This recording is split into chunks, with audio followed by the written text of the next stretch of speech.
I'm Brandi Kruse. Coming up today on Undivided, we still have a lot of questions about the local high school teacher who was detained by ICE. But there is one thing we know for sure that negates any argument he might have about staying in this country. Plus, a Seattle 911 dispatcher who was fired over not getting the COVID vaccine has now settled with the city of Seattle. She'll join us. Plus, the Washington State Supreme Court leaves criminal cases up to the whims of activist judges. That and much more coming up today on Undivided. Remember, you can support our show for just $5 a month by signing up at undividedpod.com. And while you're there, make sure you check out our merch store. Again, that's undividedpod.com.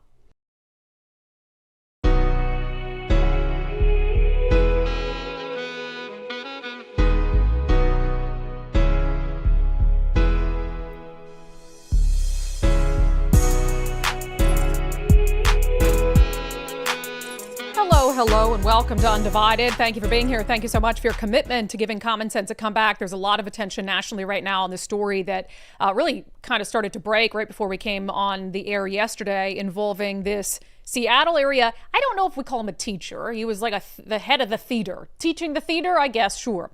But he was a employee at Kirkland High School, called Juanita High School, so in Kirkland, Washington, east of Seattle, if you're not familiar. And I scooped him up last Friday, and the lefty internet freaked out about it because that's what they do when ICE does anything in a state like Washington. And of course, they didn't, get the pertinent details about why ICE was picking him up in the first place. So just general resetting the stage on this. His name is Fernando Alves Roca. Again, he was a Lake Washington School District employee and gets picked up by ICE. Internet freaks out. Democrats say we're working to get him out. And then ICE comes out yesterday and says this 45-year-old is actually a citizen of Brazil who entered the U.S. in 2018 on a tourist visa and then just stayed here. And, oh, by the way, he's wanted by law enforcement authorities in Brazil for theft. So he's being detained by ICE pending removal proceedings. So that's sort of the extent of what we knew yesterday. And I'll be very honest with you. That's basically the extent of what we still know. I want to go through who we've reached out to try to get more information, because we were bombarded with really a lot of conflicting information about what happened in the 6 years after Roca came to the U.S. on a tourist visa up till he was detained by ICE. So he's detained. There's misinformation being pushed out there, I would say, by State Senator Manka Dhingra, who couldn't really get her story straight. But basically, his attorney is now saying that after he came here on a tourist visa, he applied for asylum. I read two different interviews his attorney did yesterday, one with the Seattle Times, one with mynorthwest.com. And in the Seattle Times interview, he said that Roca applied for asylum before his tourist visa expired. In the My Northwest interview, he seemed to suggest, at least it read that way to me, that Roca applied for asylum after his visa expired. To be honest, I don't care. The one thing we know for sure is that this guy in 2018 came into our country on a lie. He came into our country and misrepresented his intentions. There are a million ways you can apply for asylum. Coming here, claiming to be a tourist, and then deciding, wow, this is a nice place, I'm just going to stay, is not someone who should be able to stay. It's not someone who should be able to get asylum. And it's certainly not someone who should be able to very easily get a job at a local public school district teaching other people's kids and being around other people's kids. So I'll say that some of this matters, right? We've reached out to local enforcement removal operations. They were a little bit cagey about details, referred us to essentially Washington, D.C. So we've reached out to Washington, D.C. We want to know a few things. We want to know, did he apply for asylum?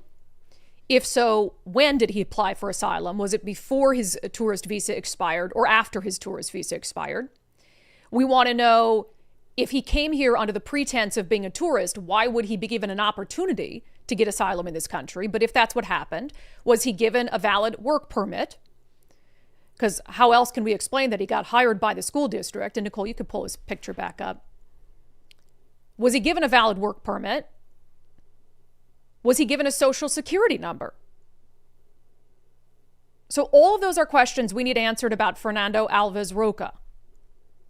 to help us understand how someone who was wanted for theft in Brazil could come into the United States on a tourist visa, just decide to stay, and then, if you believe his attorney, get legal authorization to be here by having a valid pending asylum claim. Call me crazy, I don't think, even if he did have a valid pending asylum claim, that's someone who should have been able to teach around kids. How can you properly vet someone who, first of all, entered the United States under false pretenses, and he's here from another country, without checking their criminal background in the other country? And we know there are rigorous background checks that have to be in place by state law for public school staff members and teachers. How can you rigorously check the background of someone who's from somewhere else? And we already know, again, he's wanted for theft in Brazil. Now, one of the things that enforcement and removal operations told us yesterday when we reached out is essentially one of the main reasons for them picking him up is that he's wanted in Brazil, in his home country, and he's not a citizen of the United States. And so this was someone who was considered more of a priority because Brazil wants him back. So he can face charges there for theft, which his attorney says, oh, this was a surprise. All the family members, oh my gosh, he has oh my gosh, this is so surprising to us. And everybody acts like, this is like news to them. And I just have a hard time believing that because, again, the one fact here that matters, as we try to sort out all the other details, the one fact that no one is contesting, not his attorney, not him, not ICE, not anybody else, is that he came here under a tourist visa and never left. He came here under false pretenses, totally in anticipating. You don't just go to another country for tourism and then decide, oh, while I'm here, I'll seek asylum. So he lied to the United States government from the very beginning about what his intentions were. So we're working on the dates. We want to know the timeline. I would hope that there's some parents who aren't too loony lefty at the Juanita High School to also have some serious questions about how well are people being vetted who are working around our kids. And then, of course, you've got the media coverage of this. Nicole and I were at a baseball game last night with some political friends. And we're sitting there, and Nicole shows me her phone, and the Seattle Times news flash came out of her phone saying, Kirkland man arrested by ICE. Are they just trolling us at this point? Kirkland man? Kirkland man. No, he's Brazilian, and he's only been here for like 6 years, and he came on a tourist visa. When I go to Europe in the fall, if something happens to me, is the press there going to say, London woman? No, they're going to say American. It's so bizarre. Seattle Times has lost its mind. It's so bizarre. In what realm is he a Kirkland man? Crazy. But then you read their article, and again, it's the sob story mentality. Let's see. Juanita High School theater manager detained by ICE. 1, 2, 3, 4, 5, 6, 7 paragraphs in it took them to say that he's a citizen of Brazil and is wanted in Brazil for theft. 7 paragraphs into their story. Fernando Roca is the theater manager at Juanita High School in Kirkland and was an important member of the school's community. According to parents, one member of a parent Facebook group said Roca was an amazing mentor to her son. And then bury it down. Oh, and he's from Brazil and he's wanted for theft. Like, the Seattle Times has really lost its mind. Totally. And I think they're trolling us at this point. I think this much of myself. I think their social media team last night sending out the breaking news authorization was like, hey, Brandi, Kruse will love this one. It's a Kirkland man. Crazy. So how can we have realistic conversations about this immigration issue when you've got an entity like the Seattle Times calling him a Kirkland man? I guess I shouldn't be surprised because they refer to women as men.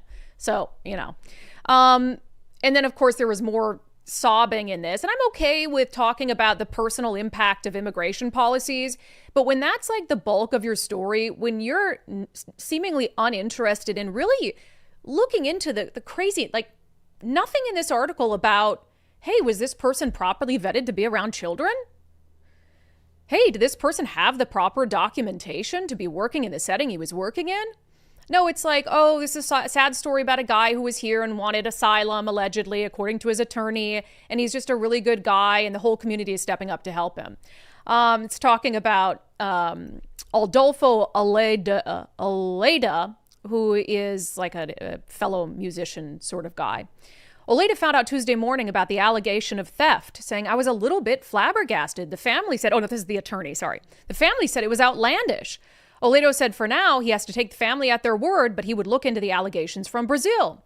Rose Cano, a longtime actor and director in the Seattle theater scene, had hired Rocha to act in her upcoming show Pariah at the new Skid Row Theater, which is planned to open August 9th. But she said she feels panic for Rocha, his family, and her own loved ones. Cano is a naturalized citizen herself, so began to wonder who in our family should carry some kind of documentation. I can't believe it's come to this in this country.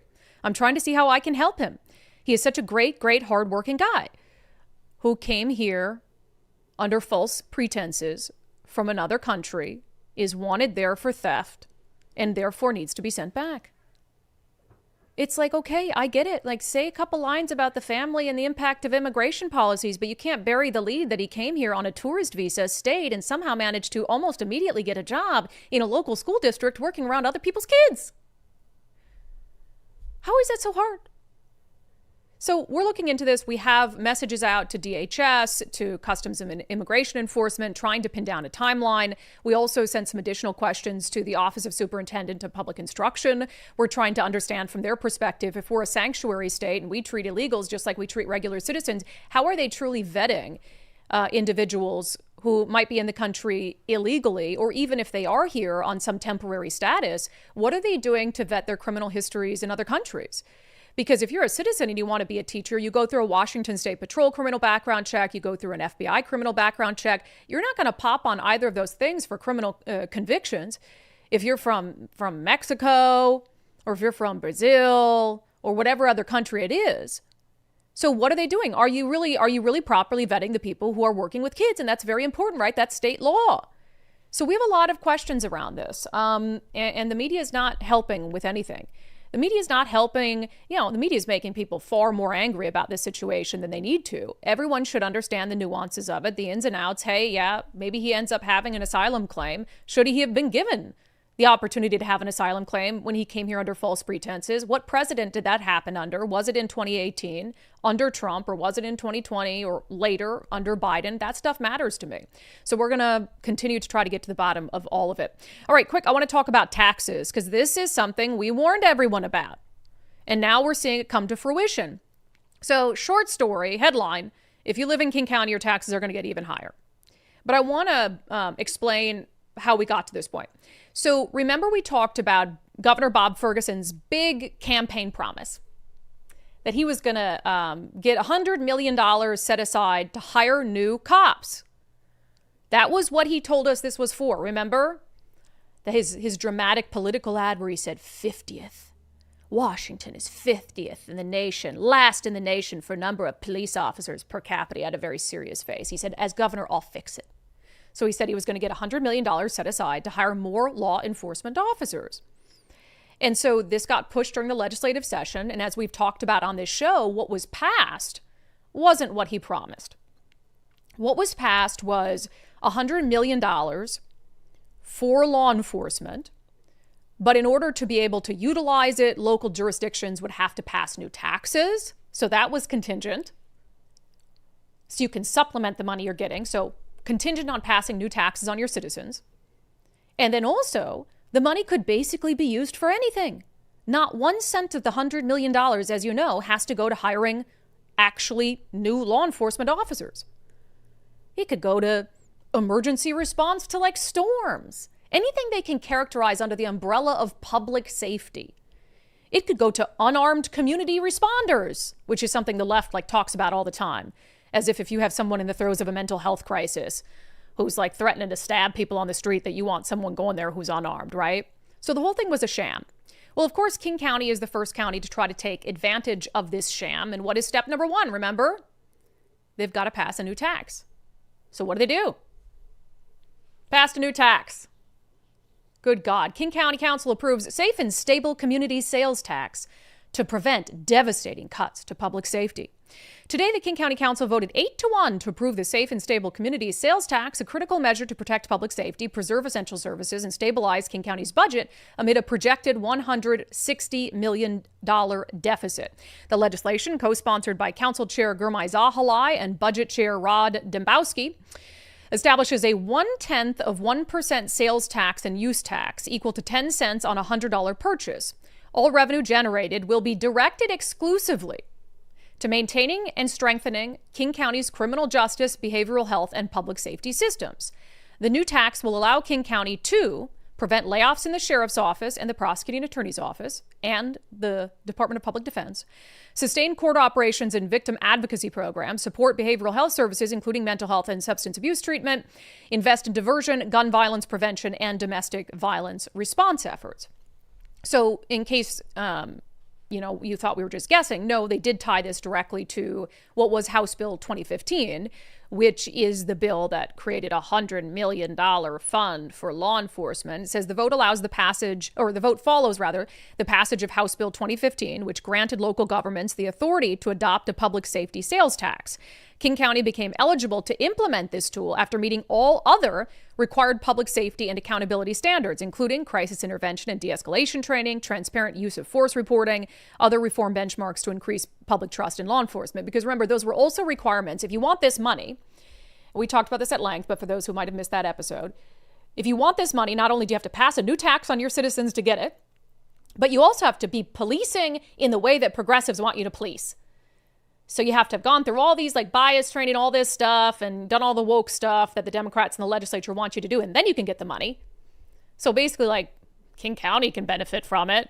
But if you're in a rural county that hasn't adopted some of these asinine things Democrats want you to adopt, well, you're not going to get a cent of it because you need to police in the way that they want you to police. So that's what's happening in King County. A couple of the statements, and this is important because, of course, Gurmai Zahalai is running for King County executive. He said, today we took decisive action to avoid a public safety crisis. Oh, my God. Without this revenue, the consequences would have been severe and immediate. Rod Dembowski said, I'm grateful that the King County Council took decisive action today to protect our communities by authorizing this vital public safety funding measure. Before I get to what the lone no vote said, that is such bullshit from both of those men. Why do you think we're in a public safety crisis? Because of a lack of leadership, which you've contributed to, and because of the vilification of law enforcement, which you've also both contributed to. Why do you think we're having such a hard time? And then also in terms of a budget crisis, you've both been on the King County Council. Rod, you've been on the council forever. You put us in a budget crisis. And for Gurmai, who was totally anti-cop when it was in vogue in 2020 to say, oh, we're avoiding a public safety crisis. You helped create the crisis by vilifying law enforcement. See, what do? We talk about this all the time. They create a problem, and then they come to you with their hand out and ask you for money to fix it. Because it's all about just money and increased tax revenue to go to things that they want to go to. You think a dime of this is going to actually go to hiring more sheriff's deputies or to public safety in the sense that those of us with a brain think about public safety, like enforcing the law? No. This is going to go to weird programs around DEI and it's not going to actually make King County more safe. They're going to take all this money from you, and I promise you 5 years from now, King County will be worse off than it is now. But it's just, aren't you sick of the people who vilify law enforcement, ruin public safety, and then come back and pass new taxes on you to fix the issue they just broke? So the lone no vote was Reagan Dunn, of course. He said, I oppose the new sales tax increase because it bypassed the voters, had no definitive spending plan, and was passed by the council without first looking for cuts or savings in King County's $20 billion biannual budget. I also expect that most of the money won't go to real criminal justice programs when all is said and done. And I believe him, and I think that that's exactly right. It'll go to I don't know, some gun-hating policies hey, let's spend $160 million rounding up people's guns or something dumb like that. I mean, these are people who won't even admit what's causing the public safety crisis, won't even admit what's causing the homeless crisis or the drug crisis, have had a hands-off approach to drugs, hands-off approach to homelessness, hands-off approach to gang violence and gun violence actually being perpetrated by criminals. They're laser-focused on law-abiding gun owners. And now they want us to believe that, if we just give them $160 million more every year, that they'll fix it. No, they're going to make it worse.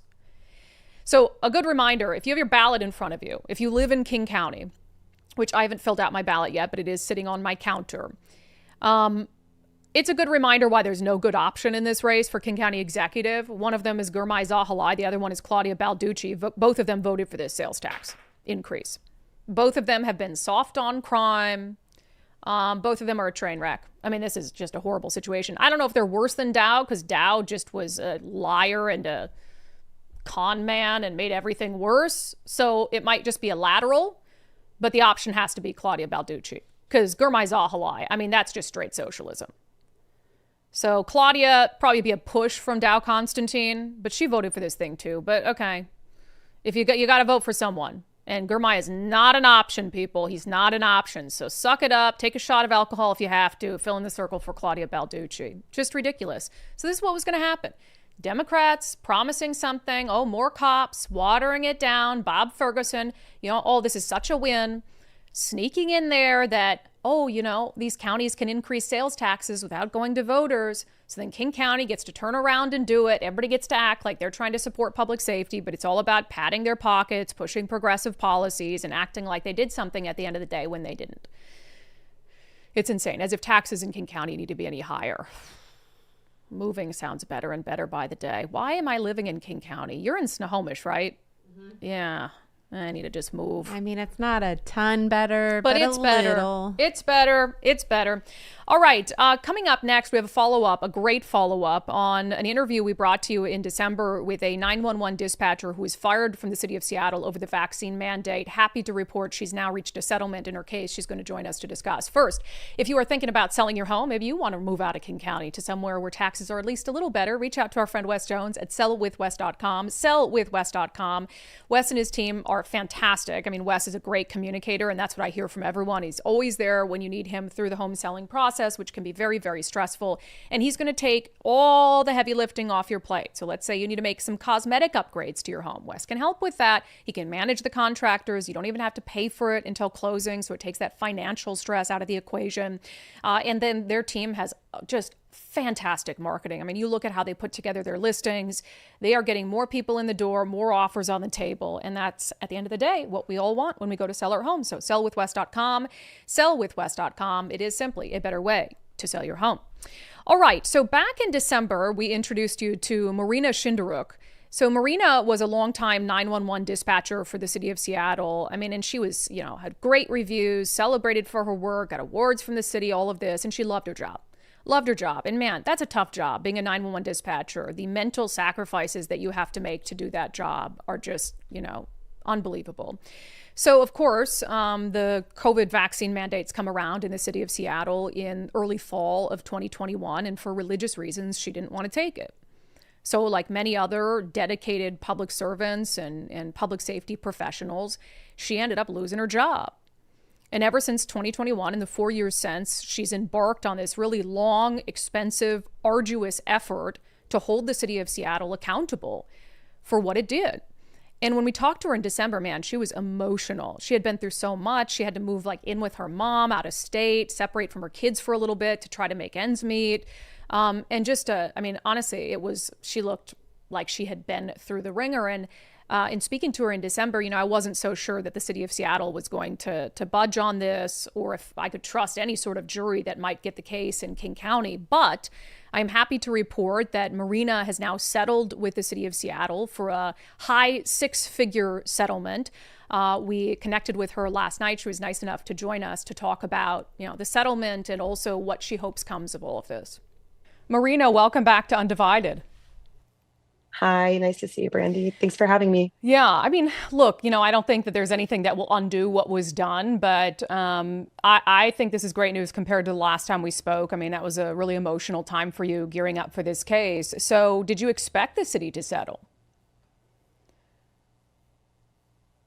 That's kind of difficult to say. I would say the hope was that they would, because ultimately, even though my trial was scheduled for less than 2 months before the settlement occurred, the fact remains that most likely, even if I had a favorable outcome at trial, it would go to appeal, and then that would drag out for more years, probably, if at least a year, if not more, and then just too much unknown. So, if I kind of weighed the total cost benefit, then definitely was more logical to settle. Are you able to talk about the terms of the settlement?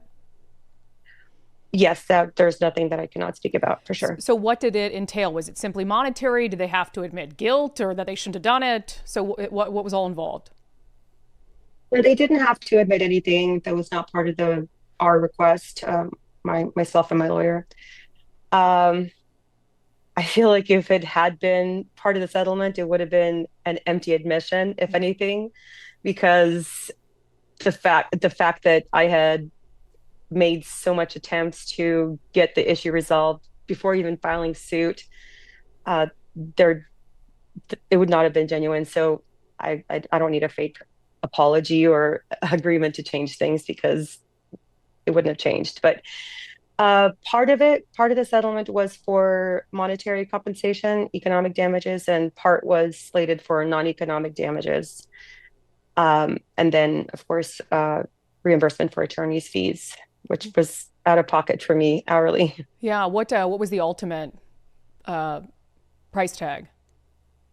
The final amount was $875,000. Is that enough? I mean, this has been a multi-year ordeal. Last time we talked to you, talked about having to, upend your life, move across the country. I mean, so many things. Is $800,000 enough to compensate for everything that they took from you? Unfortunately, not. I mean, it's not even in the realm of close to enough because considering what my salary was at the time I was terminated, and then if you look at what the salary for my position is currently, I would have in another 2 years, if not less, including overtime, and that's not even considering the benefits, I would have reached that amount. That I would have already, that would just been my income. Hmm. So with everything else, like I don't have a pension anymore. It's highly unlikely, if not impossible, that I'll ever be able to get another position, another secure employment that I'll have a guaranteed pension for the rest of my life if I retired. Like I could have retired with the city after 30 years, which would have been what, 2038. So another 12 years, and I could have, or 13 years, I could have been happily retired and pulling a full pension. Yeah. So to summarize, no, it's not even close enough. But for the peace of mind I have now, just to be done with it and over with it, and then to be able to actually focus on maybe helping other people who are in the process, that definitely is worth it. That in itself is great. Yeah, I mean, it should give them hope, right? I mean, to have the city of Seattle have to issue such a major payout over the COVID mandate. I mean, to me, it does feel like, and I don't know if this is your characterization, but a small bit of like justice and a small bit of, I guess, I don't know if it's an admission from them, but them having to pay a penalty for what they did. I'm hoping that anyone who, like you just pointed out, that anyone who's still currently in this situation, who has a legal case in the process, or is perhaps looking to pursue a case sometime in the future, if someone can look at my case and say, "Oh my gosh, there's still hope for me. I'm going to do it," or if they're ready to throw in the towel and give up, and just if this gives them the little extra push to continue, then I'm so happy. Yeah. Well, and I think it will have to. I think the city now's hand will be forced in having to settle cases because there would be no difference, right? So I think that the city, if there's any cases left, there's a pretty good indication of what's going to happen with those cases. Do you think that it will change behavior? Do you think it'll stop the city of Seattle from instituting these kind of mandates again in the future?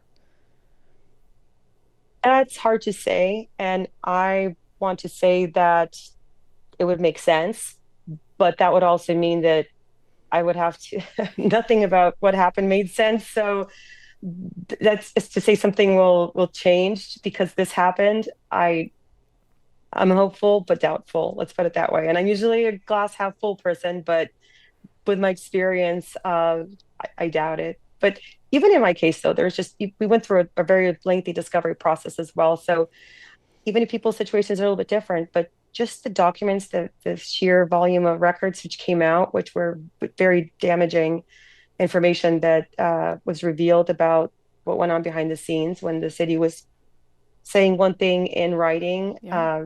on paper, but then acting in a completely different manner and advising their leadership to go a completely different route. That there was never, it was obvious from the records that there was no intent to accommodate anyone Yep, they across the said it board. publicly. They put you guys all through this effort of asking for these accommodations and behind the scenes. I mean, we've seen the emails and the reporting on it. It was never an intention to grant any of these exemptions. Yeah. Let's end here. Looking back, everything you've been through in the last 4 years, personally, financially, all of that, if you knew what would come, would you, in hindsight, just have gotten the vaccine?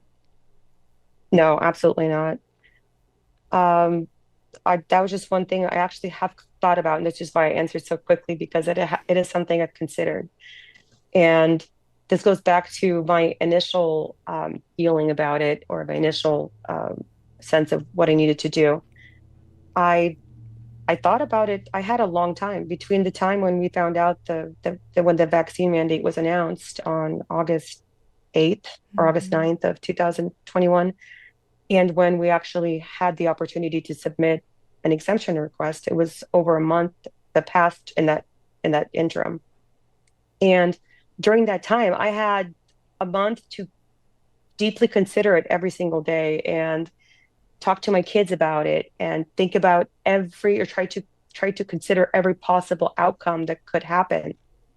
It's like, well, I could apply for it, but I could still get denied the exemption. And then what? Should I start planning now? And I was already starting to make plans in the background for every contingency because I didn't know what would happen. But when the declaration came out, and then, I mean, when the mayor in the declaration said that accommodations would be granted in the form of masking and testing. So when the exemption got approved, that was the time when it was like a huge sense of relief. Like, okay, that was a hurdle. If it was not approved, then it'd be another fight. But it was approved, so it's not a problem. And then, of course, find out it meant nothing. Yeah. That approval was perfunctory at best and no meaning. So yeah, and I think I was with all of you thinking, well, no way they're going to do this. No way they're going to carry this out, especially, when we need 911 operators and first responders and all the people who were losing their jobs. So I think we were all just like, no way they're going to fire these people. It's crazy. Well, Marina, it's been a long ride since I first met you in tears at an event in 2021, telling me your story. You were very upset and still upset, but I think that this helps a little bit. So full circle moment. Thank you for fighting this tooth and nail all the way to the end. And I do hope it helps other people. Thank you, Brandi. I appreciate you having me. Yeah, so happy for Marina. I wish the city of Seattle would come out and admit, hey, we made a mistake on the vaccines. We're not going to do that again. But I wouldn't put it past them to pay out all these lawsuits and then to institute a vaccine mandate in the future, because they're just driven by ideology and nothing else. And, they've completely destroyed public trust and their ability to respond to any sort of pandemic or health emergency in the future. When you can't admit, when presented with clear evidence, that what you did didn't make any sense, then why would anybody ever trust you again? So happy for Marina. She's been through a lot, and I'm hoping the other cases are resolved forthwith. All right, coming up next, there was a public safety bill in Olympia that didn't pass this last session. And it was one of the worst bills. We talked about it on the show all the time. And I thought, okay, good. It didn't pass. No big deal. Well, the far left has found a way to enact it without it being passed by the legislature. Not kidding. We'll discuss. First, I've encouraged you guys to take the First Mark Challenge, firstmarkinsurance.com. We have so many undivided viewers and listeners who are now members of the First Mark family, and that's because they offer exceptional service and they can help you save money on your insurance. We get stories like this all the time. Lisa says she talked to them about her business insurance. They ended up saving their small business nearly 50% a year, which is huge. Amy says that when she called First Mark and did the First Mark Challenge, they actually came back. She said they were super helpful, but they came back and said, your current insurance is great. Just keep your current insurance. She says, but we're glad we called them to confirm. Thanks for the recommendation. And the stories go on and on and on. So there really is no downside to it. Take the First Mark Challenge today. Schedule some time with them. They'll go over your current insurance, talk to them about your insurance needs, maybe anything you have that's changing in your life. They'll go out, they'll shop their market of carriers, come back to you with their recommendations. Maybe they can save you money. Maybe they can get you better insurance, or maybe they just pat you on the back, send you on your way and say, good job. You did a great job on your own. Firstmarkinsurance.com, firstmarkinsurance.com. Did I mention you never pay them anything? Oh yeah, that's the best part. Firstmarkinsurance.com. The very best part is they work for you. All right, feeling feisty today, so I think we need a double dose of unbelievable.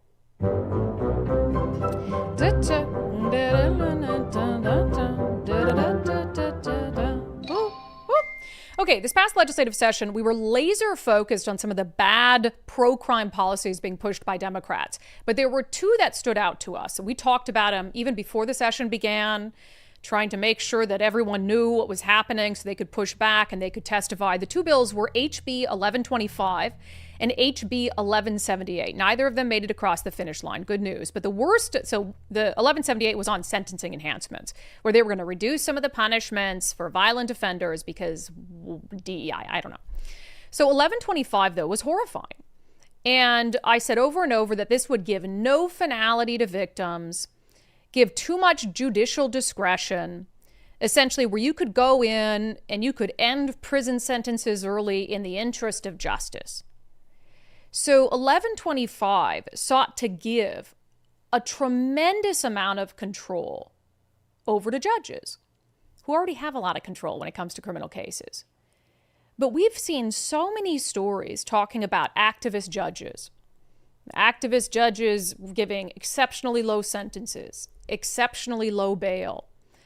And the idea of those judges being able to, at the end of the day, let someone out of prison on their own whim because they don't believe the sentence was in the interest of justice was horrifying. And there were even a couple Democrats who spoke out about it and said, we just can't allow this. And what about victims?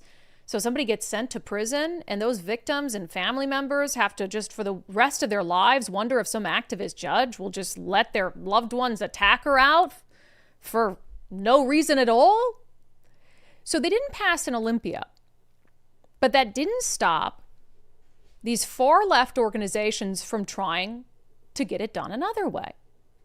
They petitioned the Washington State Supreme Court. And as you know, the Washington State Supreme Court is very far to the left. And guess what the Washington State Supreme Court has done? They have agreed to change a rule of the courts that will give judges, including activist judges, the ability to just throw criminal cases out that they don't believe serve the interest of justice. So this new rule change was pushed by a bunch of far-left public defense groups, including the King and Snohomish County public defenders.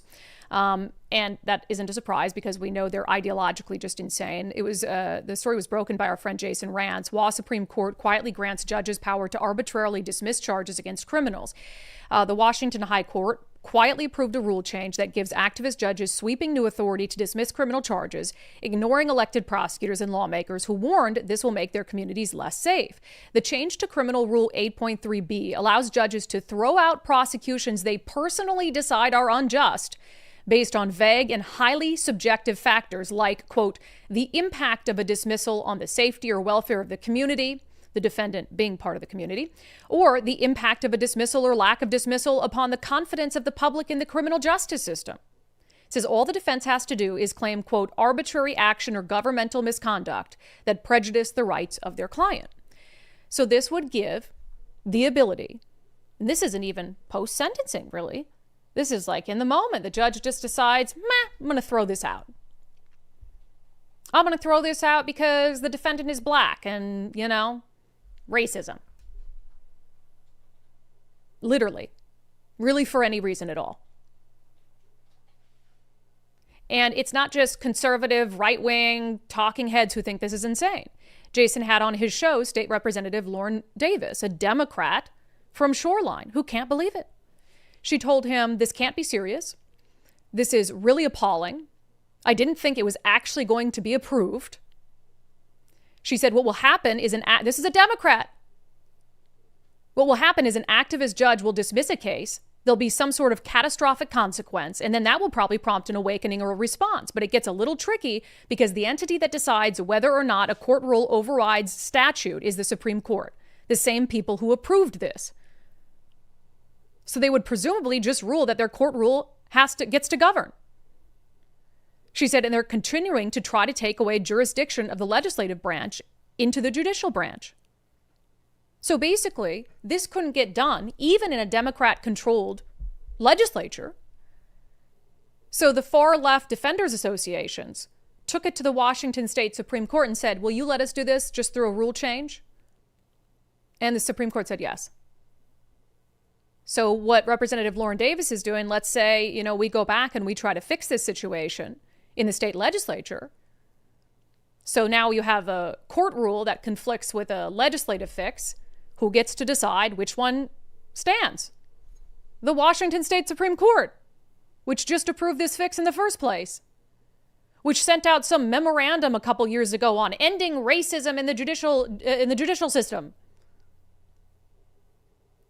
This is nuts. So now, and this goes into effect September 1st of this year, all it takes is an activist judge. So if your loved one gets hurt, gets victimized, if you get victimized, and in the rare instance in this state where the suspect is actually apprehended and charged with a crime, and you have the unfortunate pleasure of having that case heard before an activist judge, of which there are many, all it takes is a defense to rule that, oh, yeah, this is racist. This is the result of racism or something like that. And that activist judge can just throw out the case and everybody moves on. Absolutely insane. Not getting enough attention in the media. Not getting enough attention in the media. The Supreme Court did this quietly. It's a huge, huge deal. It's a huge deal, and it's one of many things that will make our communities less safe. All right, double dose of unbelievable coming your way.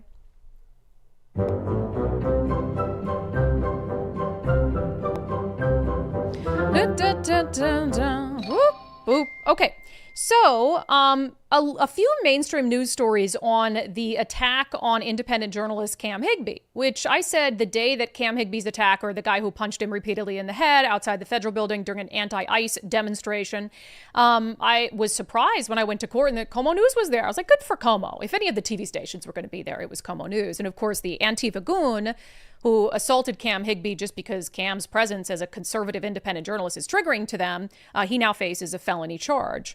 I'll have to see if he's still in jail. I looked yesterday and he still was. Can't come up with a buddy to give him $7,500. Bummer. So the Seattle Times has now covered this. And I will say there was some of it that was really good and some of it that was really bad. Let's start with the bad, shall we? It says the Seattle protester charged with felony assault on conservative influencer. So just right there, they disparage him in the headline. You know what? I take it back. There's nothing good about this. I'm taking it back. There's nothing good about it. I was going to give them a nice little compliment, but I'm not anymore. Seattle protester charged with felony assault on conservative influencer. What are the two problems with this headline? Protester. Okay, you give up your right to be called a protester when you commit a felony assault. Okay? And then, conservative influencer. And it's just meant to disparage and degrade Cam, who actually does some fantastic journalism on the ground. Look, you can call him a conservative journalist. I think that's fine. I don't think he would take any issue with that. But conservative influencer, give me a break. So it gets into the nuts and bolts, and a lot of the story was fine, where it's just talking about here's what the police say, here's what the charge is, all this stuff. But then there's this little nugget in there that really pissed me off. Again, it's meant to, because Cam's a conservative, it's meant to undermine him, to degrade him, and to, in this case, suggest that maybe he deserved it. Honest to God, Seattle Times writes, on social media, Higbee has been accused of rage baiting people with opposing political views. In an interview, he said he doesn't go into protest looking for a fight, and he often goes undercover to blend in with the crowd. He said he decided to wear riot gear the night of the assault because he heard the protesters might throw projectiles, which they always do. But that sentence there. On social media, Higbee has been accused of rage baiting people with opposing political views. What is the purpose of putting that, except to make a suggestion to the Seattle Times readership that Cam Higbee somehow deserved this? And what I found interesting is they put a little link in there under rage baiting. You know what it brought me to? The depths of Reddit, to some random post on Reddit saying guy who was rage baiting a few months ago got beat up in Seattle yesterday. And it has this picture on Reddit of Cam Higbee peacefully holding a sign that said, "We support mass deportation." So the Seattle Times is using like some dumpster Reddit post in their reporting to say on social media, Higbee has been accused of rage baiting people with opposing political views. And look, is holding a sign that says we support mass deportation in Seattle probably going to enrage some leftists? 100%. But he's doing it peacefully. And if you can't control your fist just because someone has met you with an opposing political view, that's sort of a you problem, isn't it? I see crap in Seattle that enrages me a little bit all the time. Have I ever punched anyone in the face? Repeatedly? No. No, because I'm an adult and I have control over my emotions. And if I punched someone every time I saw something that I disagreed with politically, I would be in prison because I would be punching people left and right all the time. So it's just this like typical Seattle Times, like, oh, but it was an assault, but it was on a conservative. So let's throw a few things in there to sort of justify it, right? The thing I was going to compliment them on, because I hate being called right wing. I hate it because, like, look, am I right wing compared to the Seattle nut jobs? Sure, by all means. But whenever the media writes anything about me in Seattle, they call me right wing. And they do it to paint me as an extremist. And I take great umbrage with the assertion that I'm some sort of extremist in a place where they mutilate children in the name of radical gender ideology. Like, I'm not the extremist. You are, right? They didn't call me right wing in this. So they included this little line at the bottom, this paragraph that said, political podcaster Brandi Kruse reported on social media that a protester attacked her with wasp spray at an anti-immigration and customs enforcement protest in Tequila the same day. Police have not forwarded a case for charging decision, which they haven't found the suspects yet. Political podcaster, I'm fine with. That's great. Love that. That's nice. But here's the thing that pisses me off about this. Brandi Kruse reported on social media. No, I posted a video of it from beginning to end. It's not like my word versus them. They've seen the video. They've seen the video. And they didn't even link to that video. Of course. They linked to some other random post. Yeah, not to give you the credit. Well, no, I mean, they linked to some know. post about me specifically talking about the one of the attackers. But it's like, no, it's not just me saying I was attacked. There's like a 5-minute unedited video of me being attacked. It happened. We filed a police report. So that just angers me. But political podcaster is better than right-wing provocateur, I suppose. But yeah, that whole Reddit thing about, oh, Cam Higby's he's there instigating things. So it's okay to bash him in the skull until he gets a concussion. Seattle Times. You know what? I've decided, Nicole. I'm going to start a new segment. I'm going to make the graphics sometime in the next couple weeks. I'm lazy and have too much to do. Okay. It's going to be like arguments for the Seattle Times going bankrupt. Or it's going to be like, on today's edition of the Seattle Times is trash. Okay. Okay? Yep. Because I think we could do a segment at least once a week on Absolutely. the Seattle Times is trash. And it'll have some like sad trombone music like, It'll be great. So I'm going to work on that. Okay, coming up next in National, I've got to talk about this today. It kind of got buried in the Friday news cycle last week. Now it's sort of resurfacing. The Director of National Intelligence, Tulsi Gabbard, suggesting that there may be potentially coming down the pipe criminal charges against individuals in the Obama administration, up to and including the former president himself, for pushing the Russia collusion hoax. I have a lot of thoughts on this. I'm sure you do too. It was also the subject of our daily subscriber show poll, so take it before we get to the segment. First, happening tomorrow, our friend Zach Abraham with Bulwark Capital is having his halftime live webinar. You can still totally sign up. It's free. Go to knowyourriskpodcast.com. And this is what it all is about. Look, we're at the halfway point in the year. So if your retirement portfolio was a sports team, how did it perform in the first half? Do you even know? Is your financial advisor making any halftime adjustments? Join Bulwark Capital, Zach Abraham, for his halftime webinar tomorrow, 3:30 p.m., where they're going to discuss global unrest affecting the market, perspectives on the outlook for the second half of 2025, plus a full reveal of how Bulwark is always looking for opportunities to lower risk, lower cost, give your retirement as much upside as possible. Hear directly from Zach Abraham as he shares insights in his free halftime webinar, again happening tomorrow, 3:30 p.m. Pacific time. Register for free right now, knowyourriskpodcast.com. And if you can't make the webinar, at least get a second opinion on your retirement portfolio, totally free. Schedule your Know Your Risk portfolio review at knowyourriskpodcast.com, because everyone should know their risk, especially when it comes to something as important as your retirement. Okay, a little bit of national news. I don't like this. I don't like it. I'm over it. I'm over like going back in time. I didn't like it when they did it to Trump. I just like, where does it end, right? So now the Trump administration is talking about potentially bringing Barack Obama up on criminal charges over pushing the Russia collusion hoax as a way to get Donald Trump, to make sure Donald Trump didn't take office in 2016. So I have some cuts from Tulsi Gabbard, but she's basically saying that evidence directly points to Obama and Obama's DOJ, and they're going to decide whether there's any criminal implications. Tulsi explaining the case.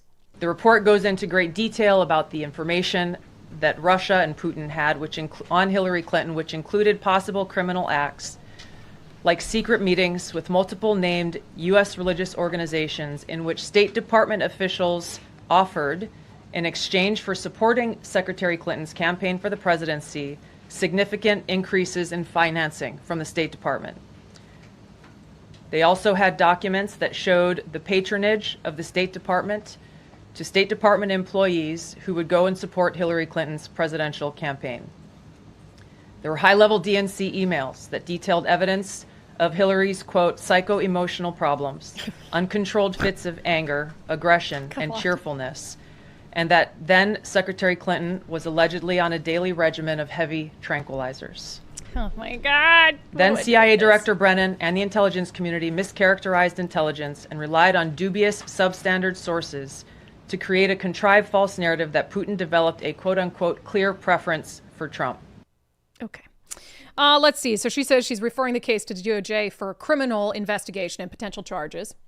We have referred and will continue to refer all of these documents to the Department of Justice and the FBI to investigate the criminal implications of this. For even former The President evidence, Obama? correct. The evidence that we have found and that we have released directly point to President Obama leading the manufacturing of this intelligence assessment. There are multiple pieces of evidence and intelligence that confirm that fact. Okay. And then she was asked about the T word, which is being thrown around quite a bit online right now, treason. Based on what you now see, do you believe President Obama is guilty of treason?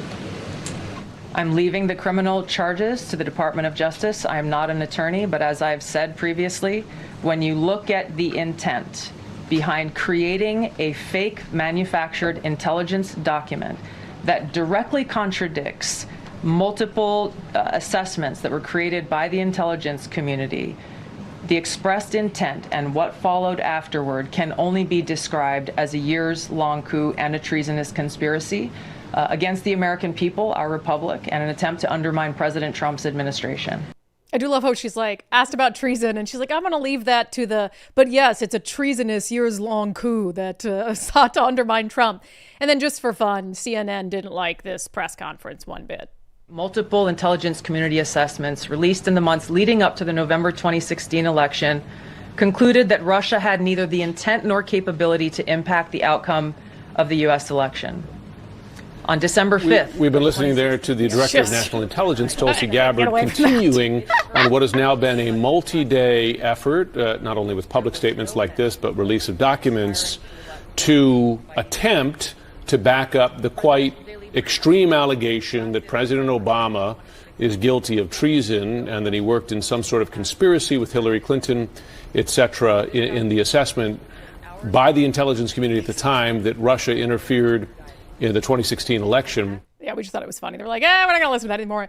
Look, okay, I'm over it. I want when President Trump, I know some of you are going to be mad at me for that, but I want when President Trump leaves office, I want him to be left alone. I want him to be left alone in peace. I don't want Democrats to continue to pursue, all these bogus investigations into him. Now, could there be some validity to, the Russian collusion thing? I've come to believe that was absolutely a hoax. Are we going to go back 10 years? So that would have been being perpetrated and cooked up in 2015, right? Are we going to go back 10 years? Are we really going to do that? Is that the best thing for the country? Is it a distraction? People are saying it's meant to distract from the whole Jeffrey Epstein thing, which I'm also annoyed with. Now, suddenly you've got the media. They came out, a Wall Street Journal story, and then there's a story out today. I think CNN was pushing exclusive. We've obtained photos from Donald Trump's wedding that shows how close him and Jeffrey Epstein were. So now suddenly they care about Jeffrey Epstein just because people are pointing the finger at Donald Trump. It's all quite exhausting, I have to say.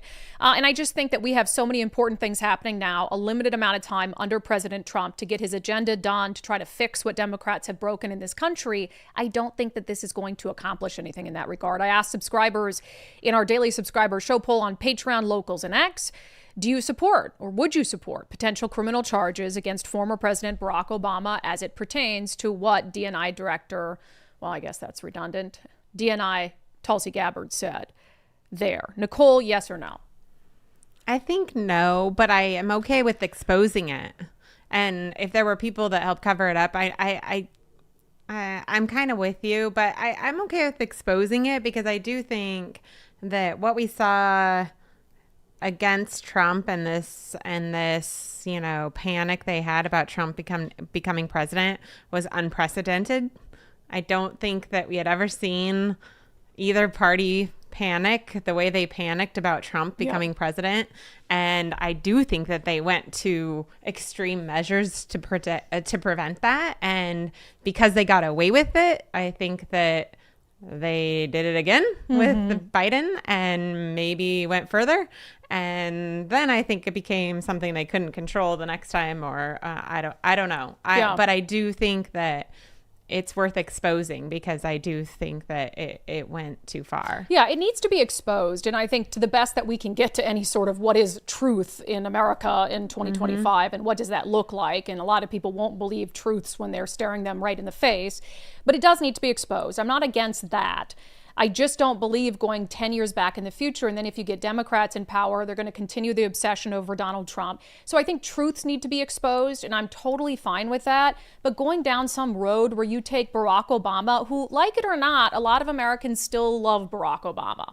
And so is that going to really help you in 2028? And are you looking forward to those, what's happening? 3 years is going to go by in a flash, and Trump's going to be out of office. It has to be solid. It has to be 100% solid proof. Hey, here is this very solid proof that the law was broken, that this happened. It can't be, well, he implied this, he did. I don't know. I guess that's what it depends on, right? Yeah. There has to be something very clear and very solid, because again, like the auto pen, that's very clear, very solid, clear, very solid, obvious. and it's still not working. Yeah, and then you've got Biden's former people coming in pleading the fifth. It's like, well, you can only plead the fifth if what you say would implicate yourself in a crime. So that tells a lot. So you guys are pretty in favor of it. 75% saying you would support criminal charges. I get it if you commit a crime, but at what point is it more destructive for the country than it is productive? And I'm not saying don't look at it, I hate saying let the crime go, especially when it's something so serious, but it's just destroying our country, everything we've seen. Bob says, if it's true, then yes, as should Biden for Afghanistan. Unfortunately, politicians at times seem to live by different sets of rules than Joe Citizen. Mike says, I'd rather just move on and note that prosecuting Trump backfired on the Dems, as he's obviously president now. And that's the thing. Maybe Democrats will not do this in the future because they saw all of their efforts backfired. Russia hoax didn't work. All of their efforts to impeach and prosecute and kill him, that didn't work. Still president, still popular. So maybe it's these 4 years were a better choice than the last 4 years. I think it was better to have him now than it would have been 4 years ago. 100%, yeah. Christine, I chose yes, but only if he orchestrated or condoned it. If not, the responsible party should be prosecuted instead. Yeah, I don't believe this notion that presidents are responsible for every single thing that happens under them. And maybe he, is there evidence directly that Obama said, yes, create this false narrative, use our intelligence agencies to do it, etc. Susan, I think he probably has immunity, so why waste the time and money involved? And that is the other issue, is Democrats complained about this ruling that Trump essentially has blanket immunity for anything conducted while in office. And so would that then apply to Obama? I guess it would have to. Kyle says, I vote absolutely yes, but Trump should pardon him. Dems would throw the book at any Republican. Republicans always seem to try to take the high road to keep things peaceful. Meanwhile, Democrats tear the country apart to stop someone they don't like. I agree, and I agree with the sentiment because it has to end somewhere. It has to end somewhere. And so if they were to pursue some sort of avenue that did implicate Obama in criminal wrongdoing, Trump pardoning him, I think would be the right thing to do, even though it's not getting even right. It's Republicans taking the high road, but at some point, somebody has to take the high road, or our country just continues to fall into the abyss.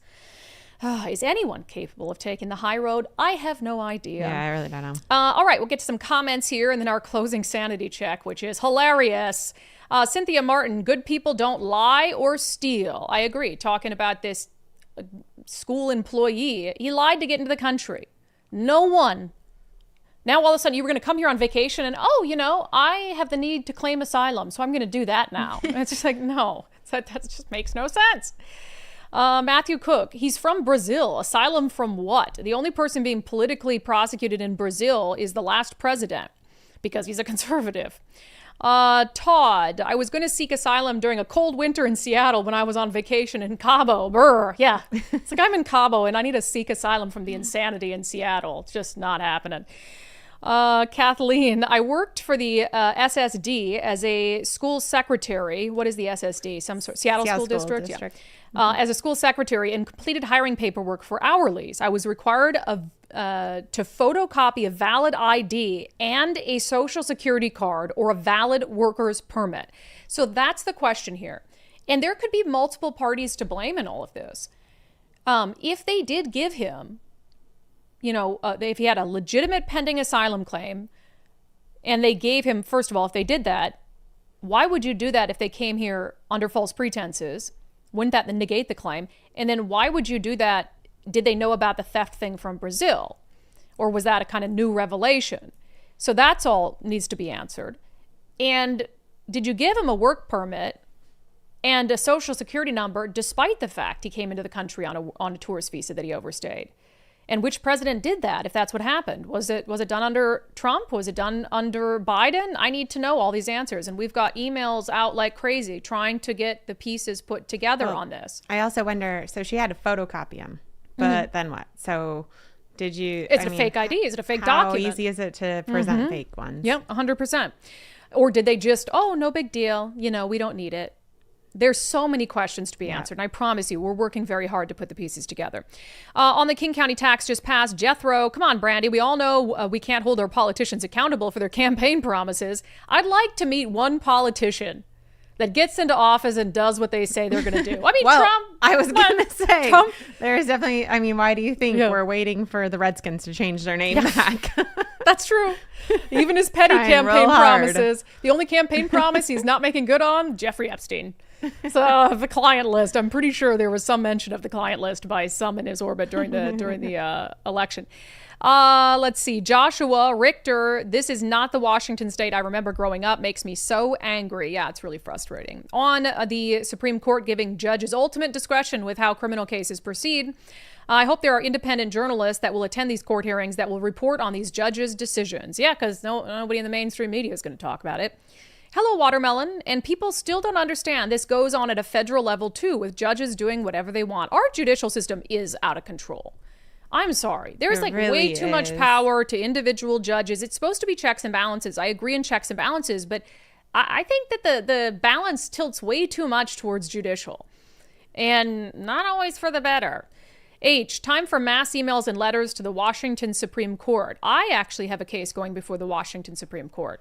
In the fall. My public records lawsuit against the city of Seattle, the Washington State Supreme Court decided that this is taking way too long. It's been years. Insane how long this stuff takes. They decided they want to hear our case, and they don't just want to do a written sort of arguments. They want to hear oral arguments. So we're very excited about that. So maybe I won't send them any nasty emails just yet. Not yet. Hold off. If you do send them nasty emails, don't mention my name. On the COVID vaccine settlement, Kristen says they dug in their heels and legislation has passed to give them even more power in a health crisis like COVID. Yeah, and I really don't believe they've learned any lessons or they've been introspective at all about COVID and about their handling of it. And they still think what they did was just and they would do it again. I believe that 100%. And voters, there's a lot of voters who would let them do it again. There are still voters who, and people in the state of Washington who don't see any, they're out there protesting, no kings, no kings, no kings. And they haven't said jack about Governor Inslee, 975 days of emergency rule, putting through vaccine mandates. They don't care. So they're perfectly fine with being lorded over as long as it's a politician of their political persuasion, which is just sad and ridiculous. Matthew with a $5 super chat. Those who would give up essential liberty to purchase a little temporary safety deserve neither liberty nor safety. Ben Franklin. I love that quote. Let me see here. R says, come to Kitsap. I'll help you find a new studio space. Yeah, Kitsap's too far away for me. If I'm going the other direction. We're going Kitsap's crazy too. But if you live in Kitsap, make sure that you vote for Michelle Caldier for state senate, okay? Michelle Caldier. We need to restore balance. John Thomas, $5 super chat. By the way, next time a crazy sprays your eyes, tilt to a side and wash out the lower eye. Otherwise, you keep washing contaminants into your eyes. Yeah, I had my security also had a paramedic background, so he was great. He was getting me in there. He was flushing it out. It was perfect. Cynthia, $5 super chat. We need to hold politicians accountable or this crap will never stop. They will never stop unless we hold them accountable. No more more free passes. So I'm assuming that's talking about Obama. Let's end with Norman, shall we? Norman, Washington state is primed for a tax revolt.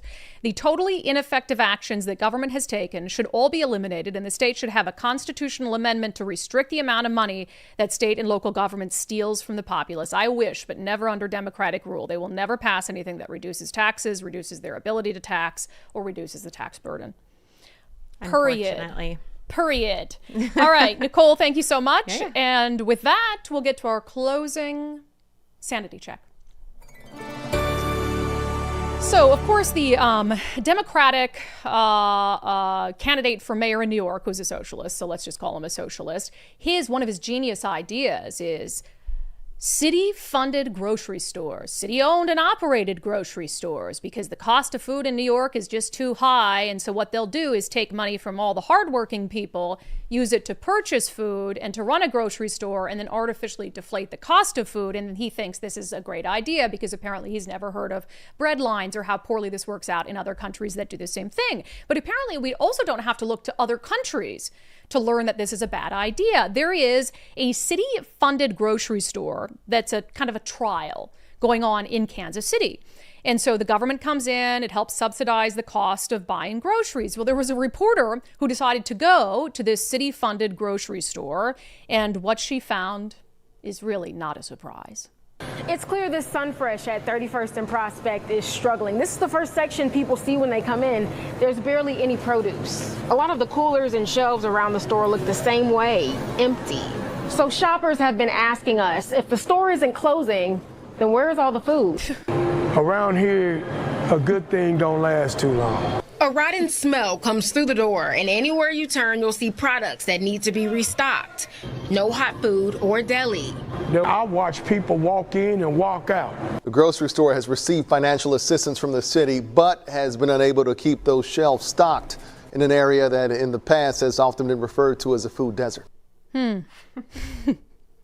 Government funded really anything. Not a great idea. That has been your closing sanity check. That has been today's episode of Undivided. Thank you for being here. Thank you so much for your commitment to giving common sense a comeback. We sure do appreciate it. Sign up to support our show. It's how the show is possible. So if you like it, you gotta go sign up. You can't wait for someone else to support the show. undividedpod.com, undividedpod.com. While you're there, click on shop and check out our merch store. So we got some good stuff up on the merch store right now. Okay, see you back here on the live show tomorrow at noon.